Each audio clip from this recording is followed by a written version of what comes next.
pas la réalité. Ce protocole sanitaire, d'abord, je le disais, Jean-François Delfraissy hier dit il y a eu beaucoup de changements de protocole sanitaire à l'école pour faire face au Covid.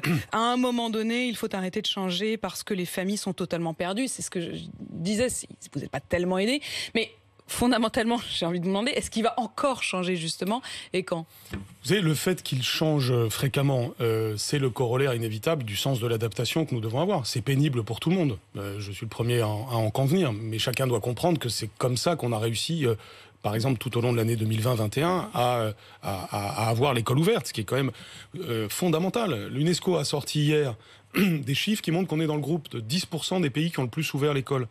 Et en même temps, l'UNESCO a dit à quel point c'était des dégâts monstrueux pour les pays qui ont trop fermé. Donc on doit être fier aujourd'hui d'avoir réalisé ça. Et bien sûr qu'il y a des inconvénients au quotidien. Bien sûr que c'est imparfait. Tout le monde peut l'admettre. Mais n'oublions jamais la raison pour laquelle on fait les choses. Par ailleurs, quand on dit qu'il change souvent, la base souvent reste la même. Hein. Même dans la situation actuelle, le premier test, c'est quelque chose que nous avons établi dès la fin du mois de novembre. Et on a rajouté finalement maintenant 2 autotests. Et désormais, c'est 3 autotests. C'est ça les vrais changements qui ont eu lieu. Aujourd'hui, on sait déjà que jusqu'aux vacances de février, il ne devrait pas y avoir de grands changements.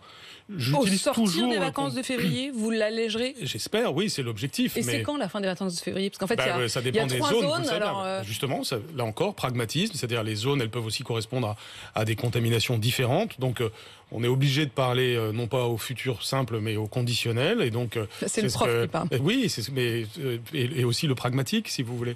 Et donc là, évidemment que nous espérons tous alléger le protocole. Comme vous le savez, j'ai toujours été très enclin à faire peser le moins de contraintes possible sur les enfants, puisque les enfants doivent être notre priorité.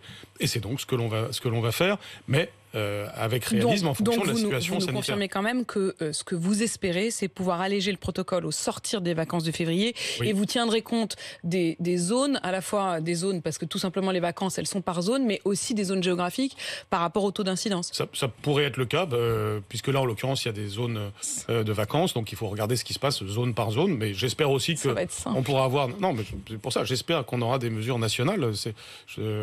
Mais encore une fois, je suis obligé d'être humble par rapport à la réalité sanitaire. À l'instant où on se parle,